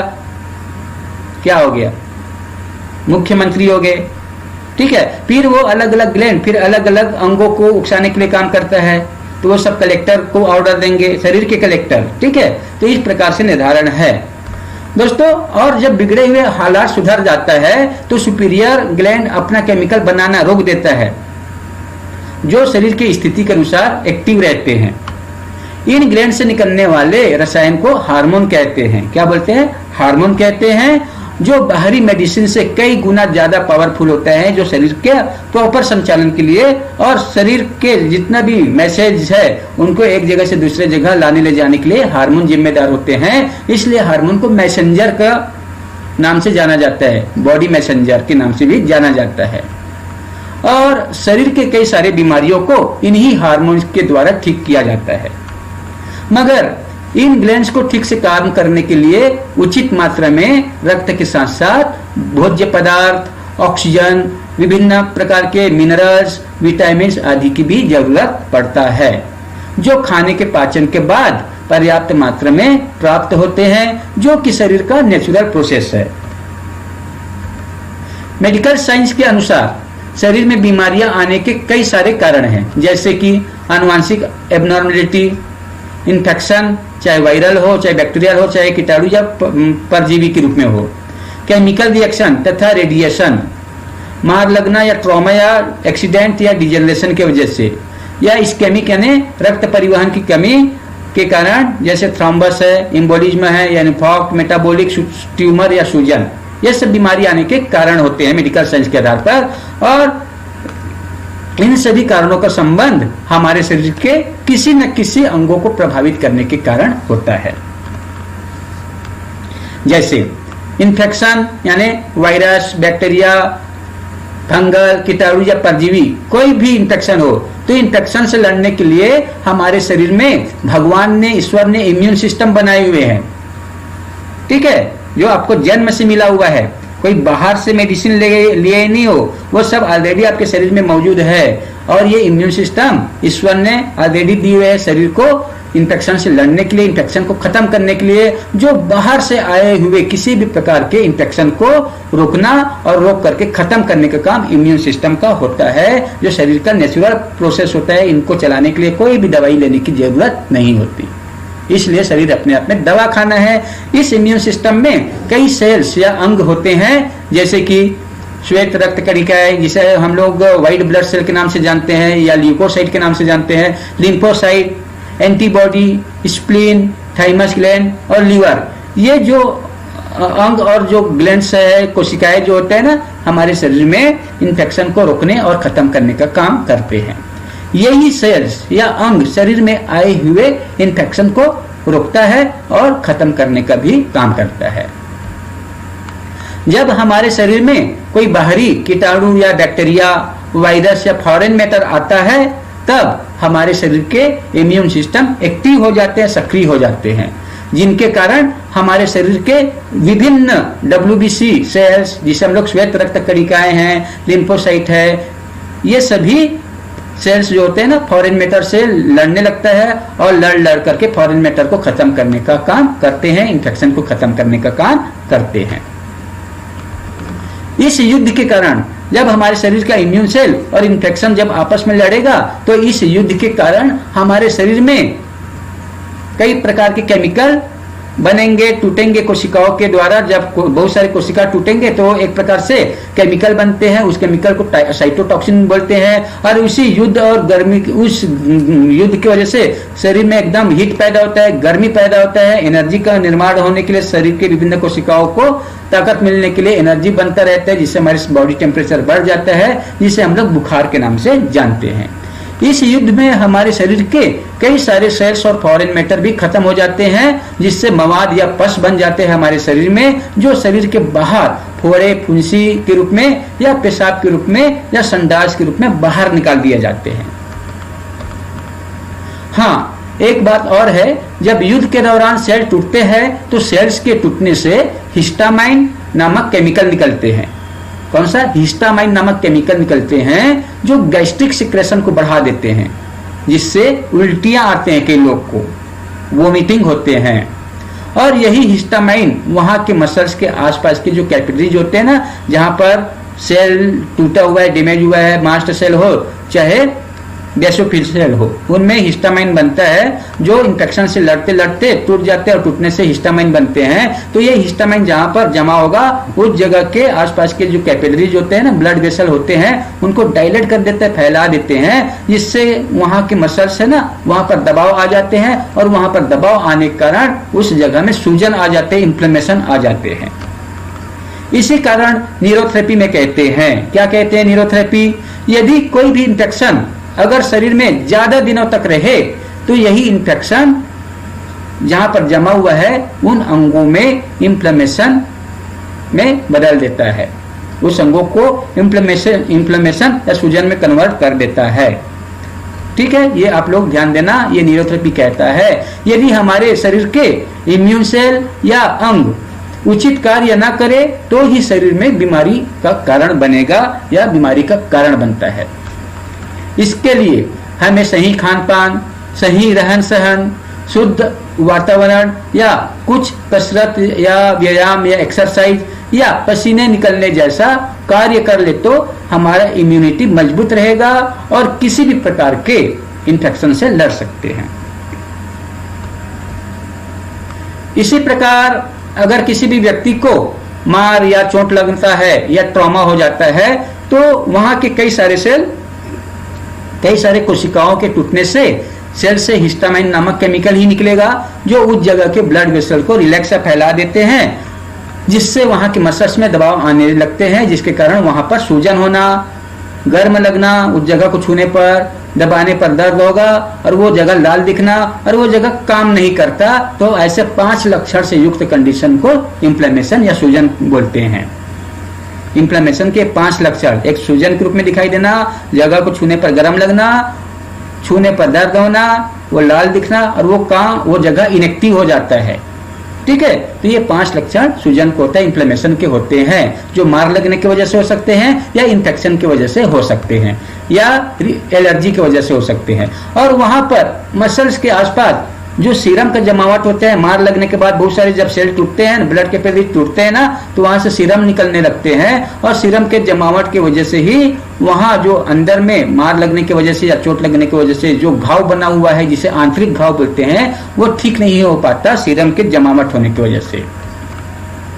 इन्हें ठीक करने के लिए शरीर के अंदर ही प्राकृतिक रूप से ही ब्रेन से निकलने वाले एसिटिल कोलाइन नामक केमिकल शरीर के एंटी हिस्टामाइन को उकसाते हैं, जो मसल्स के आसपास के हिस्टामाइन को खत्म कर देते हैं या ठीक कर देते हैं, जिनके कारण वहां की सूजन और दर्द तुरंत ही ठीक हो जाते हैं। इसके लिए गॉल ब्लैडर और थायराइड का ठीक होना जरूरी है। यदि शरीर में कोई भी कोशिकाओं को पर्याप्त मात्रा में ब्लड न मिले, रक्त न मिले, खून न मिले, तो उन कोशिकाओं में कई प्रकार के लक्षण दिखाई देते हैं, जैसे कि उस जगह में, उस अंगों में सूजन आना, वो उस जगह में दर्द होना, या वो अंग पैरालाइज हो जाना, या उन अंगों का बनावट ठीक से ना होना, जिसे डिजनरेशन कहते हैं, तथा एट्रोफी होना। ऐसे लक्षण हो सकता है ब्लड सप्लाई उन अंगों में नहीं होने की वजह से। किसी भी कोशिका को उचित मात्रा में रक्त न मिलने का मुख्य कारण है वो है रक्त परिवहन या कैपिलरीज में ब्लड क्लॉट का बनना या रक्त का थक्का बनना, या रक्त का पर्याप्त मात्रा में न होने से सेल्स को रक्त उचित मात्रा में नहीं मिल पाता, जिससे वहां की कोशिकाओं को रक्त के माध्यम से मिलने वाले ऑक्सीजन, भोज्य पदार्थ, मिनरल्स या अन्य जरूरत के पदार्थ नहीं मिल पाता, जिससे ऊपर बताए गए लक्षण जो है वो सब आना चालू हो जाते हैं। यदि सेल्स को ऑक्सीजन की कमी हो तो सूजन या एट्रोफी, और यदि ज्यादा दिनों तक उचित मात्रा में भोजन न मिले तो डिजनरेशन हो सकते हैं उन कोशिकाओं में। ये रक्त का थक्का ज्यादा मात्रा में बनने का मुख्य कारण है ज्यादा मात्रा में खराब प्रकार का तेल या वनस्पति घी का खाना, जो कोलेस्ट्रॉल लेवल, खराब कोलेस्ट्रॉल ज्यादा बनाएगा शरीर में, और यही खराब कोलेस्ट्रॉल ब्लड वेसल के अंदरी जो दीवार है उसमें चिपक करके क्लॉट या थ्रोम्बोसिस बनाने का कारण बनता है। ये तेल और घी चिपचिपा होने के कारण रक्त केशिकाओं के ब्लड कैपिलरी के अंदरी परत में चिपक जाता है और उनमें विभिन्न प्रकार के रक्त में उपस्थित टूटे हुए जो ब्लड सेल है, ब्लड कोशिकाएं हैं, फाइबर्स है आदि, वो चिपकना चालू हो जाते हैं, जिनके कारण ब्लड कैपिलरी के अंदर का जो रास्ता है वो संकरा हो जाता है। और यही प्रक्रिया ज्यादा दिनों तक अगर हो तो ब्लड कैपिलरी के अंदरी भाग में चिपका हुआ पदार्थ टूट टूट करके ब्लड में घूमते हुए ब्लड कैपिलरी के अन्य जगह में जाकर के फंस जाता है, चाहे वो हार्ट के कैपिलरी में फंसे, चाहे ब्रेन के कैपिलरी में फंसे, चाहे किडनी में फंसे। जहां पर कैपिलरी पतला होगा वहां पर क्लॉट फंस जाएगा, और जहां पर क्लॉट फंसेगा उनके आगे के अंगों या टिश्यू को ठीक मात्रा में ब्लड सप्लाई नहीं होने की वजह से वो अंग ठीक से काम करना भी बंद कर देगा, और उस रक्त के शिकाएं आगे जाने वाले कोशिकाओं को उचित मात्रा में रक्त नहीं मिल पाता, जिससे कई सारे लक्षण आ सकते हैं जैसे कि ऊपर में बताए गए थे। और यही ब्लड सर्कुलेशन के कारण ही कई प्रकार के अनावश्यक बीमारियां शरीर में आते हैं। इस रक्त के थक्का को बनने से रोकने के लिए और पुराने रक्त के थक्का यानी ब्लड क्लॉट को घोलने के लिए हमारे शरीर में नियमित रूप से, रेगुलर रूप से लीवर और लंग्स के मास्टर सेल के द्वारा 80% और प्राकृतिक हेपरिन और बाकी 20% शरीर के जो विभिन्न प्रकार के जो कनेक्टिव टिश्यू होता है उनमें पाए जाने वाले मास्टर सेल के द्वारा 20% हेपरिन बनाए जाते हैं। यानी कि 80% जो हेपरिन जो होते हैं ना, नेचुरल हेपरिन जो बोलते हैं ना, वो लीवर और लंग्स में बनते हैं। 20% हमारे बॉडी के कनेक्टिव टिश्यू में पाए जाने वाले मास्ट सेल में बनाए जाते हैं, क्योंकि वहां पर जितना भी कोशिकाएं हैं उनको प्रॉपर मात्रा में ब्लड मिलना जरूरी है वहां के चयापचय क्रिया को मेंटेन करने के लिए। इसलिए वहां पर ब्लड क्लॉट ना हो, इसलिए वहां पर ज्यादा मात्रा में हेपरिन बनता है। और यही हेपरिन हमारे शरीर के विभिन्न रक्त थक्कों को खत्म करता है, ब्लड क्लॉट को तोड़ता है, ब्लड क्लॉट को डिजोल्व करता है, जिनसे कई प्रकार की बीमारियां या लक्षण ठीक हो जाते हैं। और यही हेपरिन जो है ब्लड थिनर का काम करता है, ब्लड को पतला करने का भी काम करते हैं। लीवर, लंग्स या मास्ट सेल को ठीक से काम करने के लिए हमारे शरीर के चयापचय क्रिया का ठीक होना जरूरी है, मेटाबॉलिक क्रिया को मेंटेन होना जरूरी है। इससे ये कह सकते हैं कि शरीर अपना इलाज खुद करता है। जरूरत है शरीर के समस्त प्राकृतिक कार्य सही ढंग से काम करें।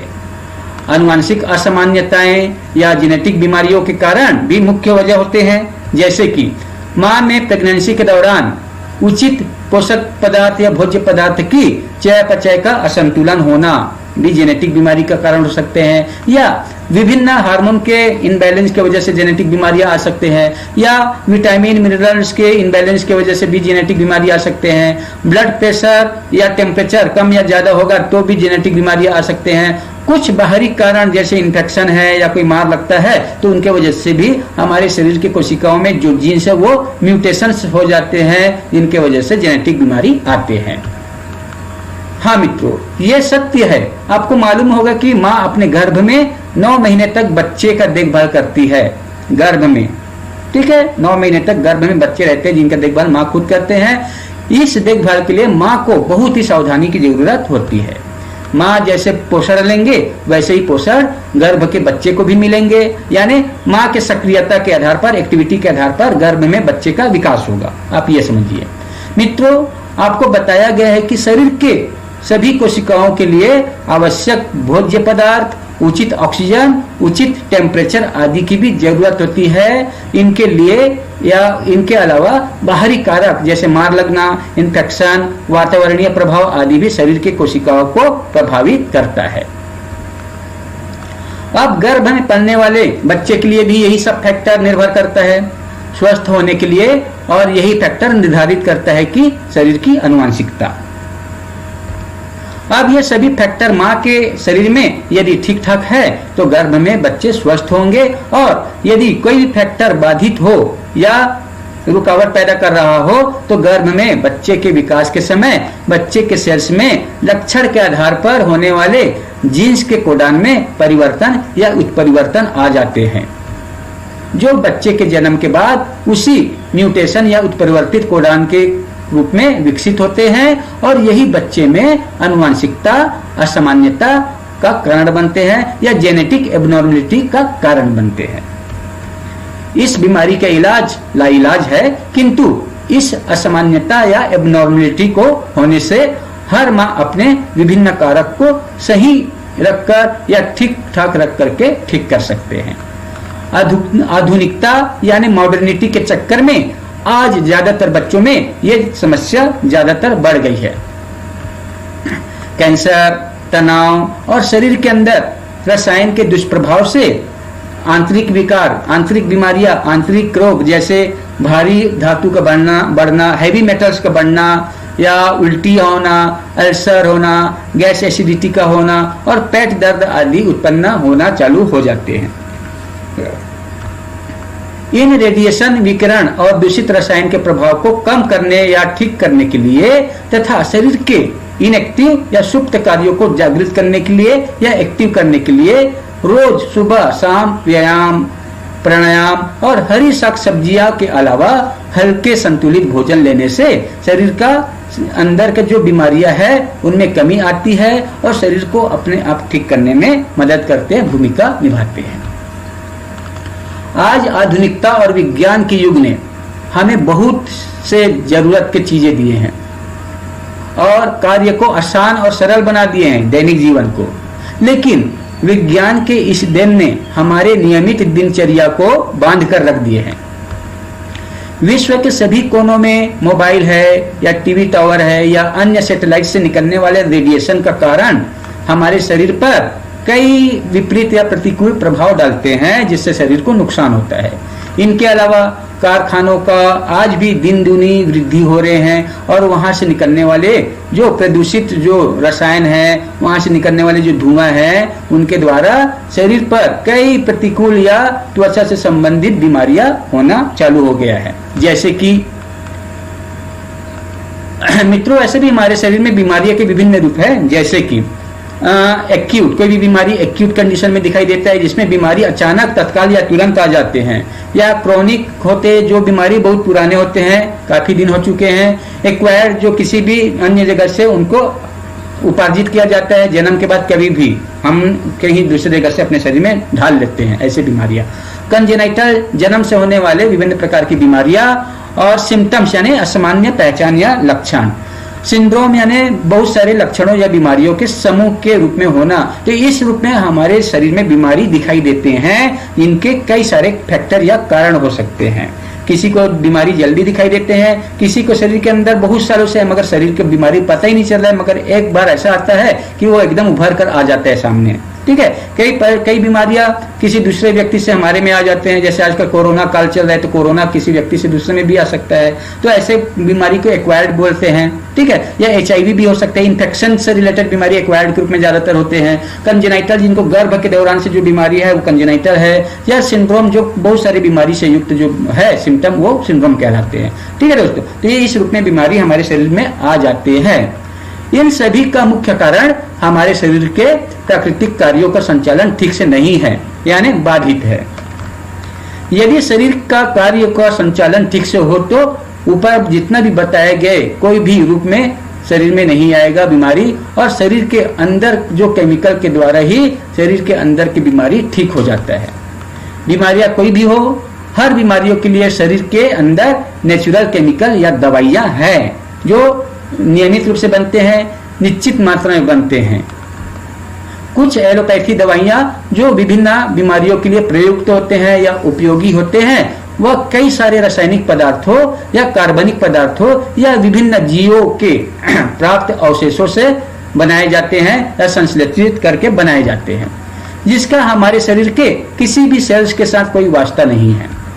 और हमारे शरीर के सेल्स बाहरी और आर्टिफिशियल दवाइयों को स्वीकार नहीं करता, क्योंकि शरीर के सेल को मालूम है कि ये बाहर का पदार्थ है, फॉरेन मैटर है।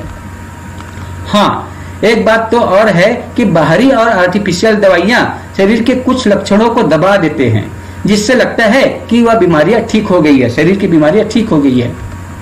लेकिन बीमारियों का मुख्य कारण शरीर के अंदर ही स्थित रहता है, उपस्थित रहता है या विद्यमान रहता है या स्थित रहते हैं। उन्हें जड़ से खत्म नहीं कर पाती वो मेडिसिन, और ये बीमारियां कुछ दिनों के बाद या कुछ वर्षों के बाद फिर से दोबारा आ जाते हैं। हाँ, सत्य यह भी है कि हमारी और आर्टिफिशियल दवाइयों से शरीर में मेडिसिन साइड इफेक्ट हो जाने से शरीर का नेचुरल कार्य दब जाता है, और उस कार्य को चलाने के लिए जिंदगी भर बाहरी और आर्टिफिशियल दवाइयों पर निर्भर रहना पड़ता है। और मनुष्य का जिंदगी बाहरी और आर्टिफिशियल दवाइयों के साथ ही खत्म हो जाता है। उस बाहरी और आर्टिफिशियल दवाइयों के मुकाबले हमारे शरीर के अंदर के रसायन या दवाइयां शुद्ध और ओरिजिनल होते हैं, जो शरीर के कोशिकाओं या अंगों के द्वारा खुद का बनाया हुआ होता है। और इन दवाइयों या रसायन का हमारे शरीर में कोई भी साइड इफेक्ट नहीं होता। और शरीर का दवाइयां या रसायन जितनी मात्रा में चाहिए उतनी मात्रा में रोज बनते हैं, रोज निकलते हैं विभिन्न कोशिकाओं या अंगों के द्वारा। और ये दवाइयां या रसायन शरीर के किसी भी कोने में जाकर के बिगड़े हुए कार्य को ठीक करने में भूमिका निभाते हैं या ठीक करने का काम करते हैं। कुछ बाहरी और आर्टिफिशियल दवाइयां जो हमारे शरीर के लिए प्रयुक्त होते हैं, जैसे कि पैरासीटामोल। दोस्तों, ये जो पैरासीटामोल जो होते हैं ना, ये बुखार के लिए लेते हैं, जो शरीर के टेम्परेचर को, तापमान को मेंटेन करने का काम करते हैं। लेकिन हमारे शरीर में तापमान को मेंटेन करने का काम हाइपोथैलेमस, लीवर, थायराइड और ब्लड सर्कुलेशन के द्वारा निर्धारित किए जाते हैं, जो मौसम के अनुसार नेचुरली या प्राकृतिक रूप से शरीर को ठीक रखने का काम करते हैं। उसी प्रकार इन्फेक्शन को खत्म करने के लिए हाई डोजेज एंटीबायोटिक देते हैं। एलोपैथी में या विभिन्न आधुनिक मेडिकल साइंस में इन्फेक्शन को खत्म करने के लिए हाई पावर का एंटीबायोटिक देते हैं। लेकिन हमारे शरीर में इन्फेक्शन को खत्म करने के लिए इम्यून सेल नेचुरली कार्य करता रहता है। उसी प्रकार बड़े से बड़े बीमारियों के लिए हमारे शरीर में केमिकल निकलते हैं जो बीमारियों को ठीक करते रहते हैं। जैसे पार्किंसन यानी कंपवर्थ बीमारी है, इस बीमारी में शरीर में अनावश्यक हलचल होती रहती है। इसके लिए हमारे शरीर में डोपामाइन 2 या 2 से अधिक जगहों में बनते हैं। जैसे ब्रेन में बनता है, एड्रिनल मेडुला में बनते हैं, हमारे इंटेस्टाइन में भी वो डोपामाइन बनते हैं। ठीक है, डोपामाइन ब्रेन में, एड्रिनल मेडुला में और इंटेस्टाइन में, ये 3 जगह मुख्य रूप से बनते हैं जिनके कारण हम अपना काम आसानी से कर लेते हैं। अगर ये डोपामाइन नहीं बनेगा तो क्या होगा, शरीर में कपकपी चालू हो जाएगा, कंपवात हो जाएगा, शरीर हिलना डुलना चालू हो जाएगा अपने आप। ठीक है, और शरीर में अनावश्यक हलचल होने नहीं देते ये डोपामाइन। इनके लिए इन अंगों का ठीक होना जरूरी है।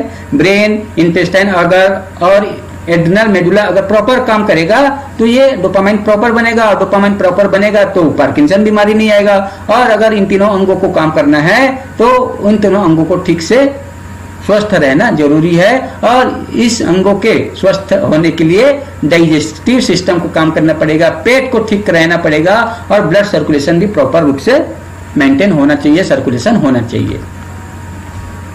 डायबिटीज यानी शुगर, हाई बीपी, हृदय रोग, जोड़ों का दर्द, अल्सर, सिर दर्द, कमर दर्द, हाथ पैर सुन्न होना, हाइपोथायराइड, पीलिया, कब्जी आदि हजारों बीमारियां मेटाबॉलिक अपसेट होने के कारण आते हैं, चयापचय बिगड़ने की वजह से आते हैं।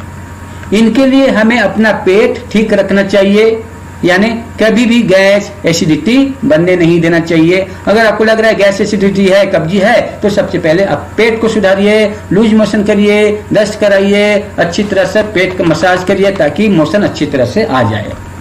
खाने पीने पर ध्यान दे तो पाचन ठीक रहेगा। साथ ही शरीर के विभिन्न अंगों की मालिश करते रहने से ब्लड सप्लाई शरीर के विभिन्न अंगों में ठीक रहेगा, जिससे जितना भी बताए गए ऊपर में बीमारियां हैं उनको होने से रोका जा सकता है। बीमारियों के कितने भी लक्षण आ जाए, यदि मूल कारण को ठीक नहीं रखेंगे तो ये लक्षण दोबारा आ जाएगा। और हर बीमारियों का संबंध पाचन यानी डाइजेशन पर निर्भर है। मित्रों, आज समय के साथ साथ हमारे रहन सहन और खान पान में भी बहुत ज्यादा परिवर्तन आया है, जो हमारे शरीर में जन्म के बाद से ही कई सारे अनावश्यक लक्षण दिखाई देने लगे हैं शरीर में।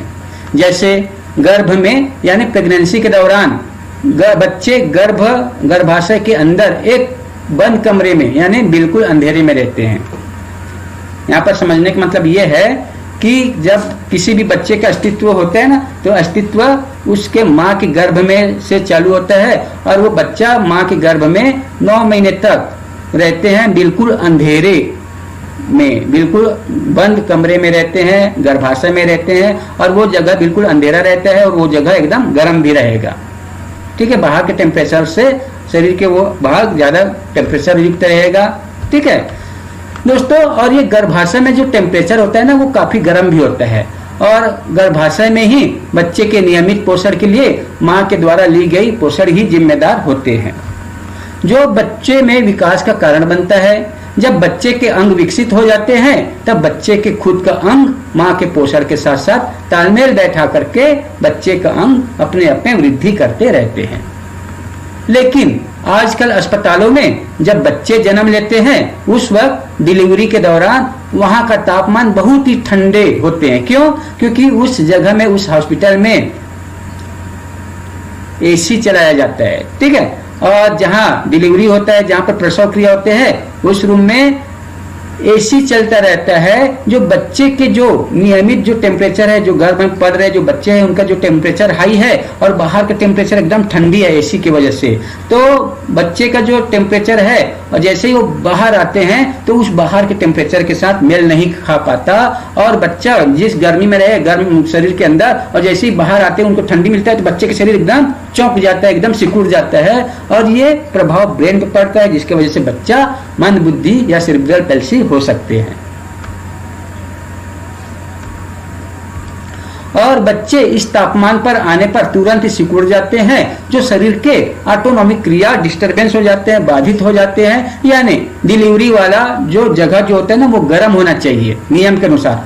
हाँ, और साथ ही गर्भ में जो बच्चे बंद या अंधेरे कमरे में रहते हैं ना, तो जहां पर डिलीवरी होता है ना वो जगह भी अंधेरा ही होना चाहिए। ज्यादा ट्यूब लाइट नहीं, ज्यादा रोशनी नहीं, ज्यादा बल्ब नहीं, ये नहीं होना चाहिए, क्योंकि बच्चा 9 महीने तक एकदम अंधेरे में रहता है और वो जैसे ही जन्म लेकर के बाहर आएगा, अगर तुरंत उनको एकदम चकाचौंध लाइट मिलेगा तो वो बच्चा एकदम चौंक जाएगा और चौंकने की वजह से उनके शरीर का जो ऑटोनॉमिक क्रिया है वो डिस्टर्ब हो जाता है। ठीक है, तो जन्म के दौरान यदि बच्चों को उन्हें तुरंत ही तेज रोशनी मिले तो भी ऑटोनॉमिक क्रिया डिस्टरबेंस हो जाते हैं, बाधित हो जाते हैं, जिसके वजह से बच्चे मंद बुद्धि हो सकते हैं, सेरिब्रल पैल्सी हो सकते हैं। इनके अलावा जन्म के कुछ दिनों तक बच्चे को गर्म कमरे में रखना चाहिए, क्योंकि बच्चा 9 महीने तक गर्म कमरे में थे गर्भ में।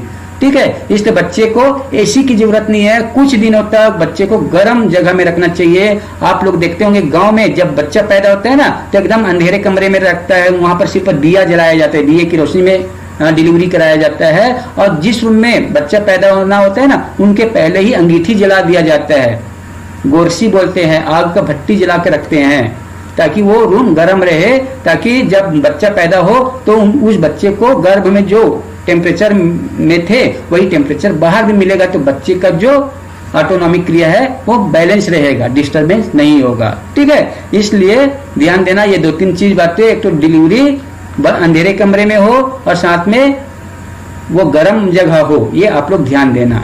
ठीक है दोस्तों, बच्चे को कुछ दिनों तक अच्छे मालिश करना चाहिए ताकि बच्चे के आंतरिक क्रिया और पाचन ठीक से हो। मगर आजकल ये सभी क्रियाएं लगभग बिगड़ सी गई है, बाधित हो गए, डिस्टर्ब हो गए हैं, जो जन्म से ही बीमारी का कारण बनते हैं। शहर में पैदा होने वाले बच्चे का तो न सिकाई होता है, न मालिश होता है, न कुछ भी नहीं होता, सिर्फ डॉक्टर के भरोसे में, वेंटिलेटर के भरोसे में, इंक्यूबेटर के भरोसे छोड़ दिया जाता है। और ज्यादा कुछ हुआ तो वैक्सीनेशन, और ज्यादा कुछ हुआ तो सिर्फ दवाई मेडिसिन इतने पे ही निर्भर रहता है। जबकि गांव में ये बिल्कुल अपोजिट है, गांव में नित्य एकदम प्राकृतिक माहौल है, बच्चा पैदा होगा अंधेरे में, ज्यादा रोशनी में नहीं। इनके अलावा बच्चे को एकदम गर्म सिकाई किया जाता है, बच्चे को कुछ दिन गर्मी में ही रखा जाता है ताकि उनका बॉडी टेम्परेचर मेंटेन रहे, और धीरे धीरे हमारे बाहरी टेम्परेचर के साथ बच्चे अनुकूल हो ऐसे वातावरण बनाया जाता है गांव में। ठीक है, इसीलिए शरीर को चलाने के लिए शरीर का ऑटोनॉमिक क्रिया का काम करना जरूरी है। इन्हें बाहर के बनावटी या आर्टिफिशियल और चीजों की जरूरत ही नहीं है। दोस्तों, प्राकृतिक चिकित्सा के आधार पर हमारा शरीर खुद में दवा खाना है। पहले तो हम लोग संपूर्ण शरीर को अपने आप में ही दवा खाना के रूप में ये आज का टॉपिक है। फिर भी वो जो टॉपिक है वो अपने जगह पे सत्य है, मगर एक सत्य और भी है कि हमारा शरीर जो है वो प्राकृतिक चिकित्सा के आधार पर भी अपने आप में ही दवा खाना है। आइए समझते हैं। दोस्तों, प्राकृतिक चिकित्सा के आधार पर भी हमारा शरीर खुद में दवा खाना है। हमारा शरीर पंच महाभूत यानी पंच तत्वों से मिलकर के बना हुआ है, या प्रकृति से मिलकर बना हुआ है, जो शरीर के समस्त क्रियाओं के लिए जिम्मेदार है। ये पंच महाभूत यानी पंच तत्व है। पहला आकाश, दूसरा वायु, तीसरा अग्नि, चौथा जल और पांचवा है पृथ्वी यानी भूमि। इन्हीं 5 तत्वों से ये जो ब्रह्मांड बना हुआ है, इन्हीं ब्रह्मांड से बना हुआ 5 तत्वों से ही हमारा शरीर बना हुआ है। ये पेड़ पौधे बना हुआ है, ये जीव जंतु बना हुआ है, इन्हीं 5 तत्वों से, जिनका हर एक कण कण हमारे शरीर के अंश है। और ये जो 5 तत्व है, इन 5 तत्वों को हमारे शरीर धारण करते हैं, पहचानते हैं। ये हमारे शरीर के ही उपयोगी पार्ट में से एक है। पहला है आकाश। आकाश का मतलब होता है खाली जगह होता है, और इस खाली जगह में कोई भी पदार्थ गति करता है, जिनके कारण स्वास्थ्य ठीक रहता है। यदि हमारे शरीर की खाली जगह को अनावश्यक पदार्थ अगर अपने कब्जे में ले लेता है, कोई घेर लेता है, तभी शरीर में समस्या आ जाती है। इसी प्रकार से हमारे शरीर में वायु होता है, वायु तत्व होता है, वात होता है, और वायु वात के रूप में होती है। ये शरीर में 5 प्रकार से वात काम करते हैं। इनमें पहला है प्राण, दूसरा अपान, तीसरा समान, चौथा व्यान और 5वां उदान। ये 5 प्रकार के वायु हमारे शरीर में संचरित होते रहते हैं, जो शरीर के अलग अलग अंगों में ऊर्जा का निर्माण करते हैं, ऊर्जा का संचार करते हैं। और यह वायु शरीर में 5 स्थानों में काम करती है, जो कोशिकाओं के समस्त चयापचय के लिए जरूरी होता है।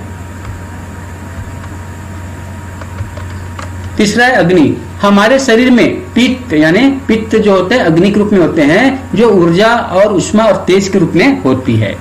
यह भी शरीर में 5 अलग अलग स्थानों में कार्य करती है, जो जठराग्नि में पाचन के बाद समस्त कोशिकाओं के लिए ऊर्जा, उष्मा और शरीर को तेजोमय बनाती है। यदि जठराग्नि मंद हो जाए या कम काम करे तो अपचन और कब्जी का कारण बनती है, जो शरीर की अंतर्निहित क्रियाएं हैं। अगला है जल। हमारे शरीर में लगभग 70% भाग जल का ही होता है, जो शरीर में विभिन्न रसों जैसे हार्मोन्स, एंजाइम, ब्लड, लिम्फ और कई अन्य तरल पदार्थों के रूप में होती है, जो शरीर के समस्त अशुद्धियों को दूर कर वृद्धि और विकास के लिए पोषण का काम करता है। अगला है पृथ्वी। पृथ्वी यानी ठोस भाग या पदार्थ। हमारे शरीर को मिलने वाले जितने भी ठोस पदार्थ है वे सभी हमें पृथ्वी से प्राप्त होता है, और इनके अंतर्गत हमारे खान पान, अनाज, फल फूल, सब्जियां, ये सब पृथ्वी के अंतर्गत आते हैं, मिट्टी के अंतर्गत आते हैं, भूमि के रूप में आते हैं। ठीक है, ये हमारे शरीर का लगभग 30% भाग होती है, जो गंध के रूप में होते हैं। पृथ्वी में ही समस्त जीवों का पालन पोषण होता है, और इन्हीं से ही हमें रस कलेवा प्रदान होती है। इसलिए हमारे शरीर में भी मिट्टी ही है और मिट्टी में मिल जाना है। इस प्रकार पंच महाभूत हमारे शरीर का आधार है, जो शरीर को चलाने के लिए नैसर्गिक चिकित्सक रूप में कार्य करता रहता है। ठीक है दोस्तों, तो अभी हम लोग देख रहे थे शरीर अपने आप में ही दवाखाना है, स्वयं का दवाखाना है, और ये स्पष्ट हो जाते हैं कि हमारे शरीर में जितना भी अंग है, टिश्यू है, कोशिकाएं, सिस्टम है, वो हमारे शरीर को चलाने के लिए है, और उनमें बनने वाले केमिकल के द्वारा ही हमारे शरीर का सफल संचालन होता है, जिसके लिए कोई भी बाहर दवाइयों की जरूरत नहीं पड़ता, कोई भी बाहरी आर्टिफिशियल दवाइयों की जरूरत नहीं पड़ता, और शरीर अपने आप में ही संयमित, नियंत्रित और आपस में समन्वित रहते हैं। तो दोस्तों, आज के ये बहुत महत्वपूर्ण टॉपिक आपके सामने रखे गए थे। ये टॉपिक आप लोगों को कैसा लगा आप जरूर बताइए। ये वीडियो को देखने के लिए आप सभी का बहुत बहुत धन्यवाद। और दोस्तों, आप न्यूरोथेरेपी ट्रेनिंग से संबंधित अगर कुछ जानकारी चाहिए तो आप मुझे कॉल कर सकते हैं, जैसे कि न्यूरोथेरेपी ट्रेनिंग से संबंधित जानकारी हो, या न्यूरोथेरेपी ट्रीटमेंट से संबंधित जानकारी हो, या न्यूरोथेरेपी रिसर्च से संबंधित जानकारी हो, या न्यूरोथेरेपी सिलेबस एंड बुक से संबंधित जानकारी हो, या न्यूरोथेरेपी कंसल्टिंग से संबंधित जानकारी हो, जो किसी भी प्रकार की बीमारी से रिलेटेड हो सकते हैं, ट्रीटमेंट से रिलेटेड हो सकते हैं। और टीम सपोर्ट अगर आप लोगों को चाहिए कहीं पर भी कैंप के लिए, तो हम लोग, हमारे पास टीम सपोर्ट भी है। आप कैंप कराना चाहते हो अपने एरिया में, तो हमारा टीम आपके एरिया में आकर के कैंप आयोजित कर सकते हैं। ट्रीटमेंट सपोर्ट की जरूरत होगा तो इनके लिए आप मुझे डायरेक्ट कॉल कीजिए। मेरा कॉन्टेक्ट नंबर है 08463097676। ठीक है दोस्तों, अगर आपको ये वीडियो पसंद आया होगा तो प्लीज लाइक जरूर करें। वीडियो कैसा लगा, अच्छा या खराब, क्या सुधार करना है, आप जरूर बताइए कमेंट के द्वारा। आप ये वीडियो को शेयर कर सकते हैं। वीडियो चैनल को अगर सब्सक्राइब नहीं किया तो सब्सक्राइब कर बेल की घंटी जरूर बजाइए। दोस्तों, अभी के लिए बस इतना ही। धन्यवाद, नमस्कार।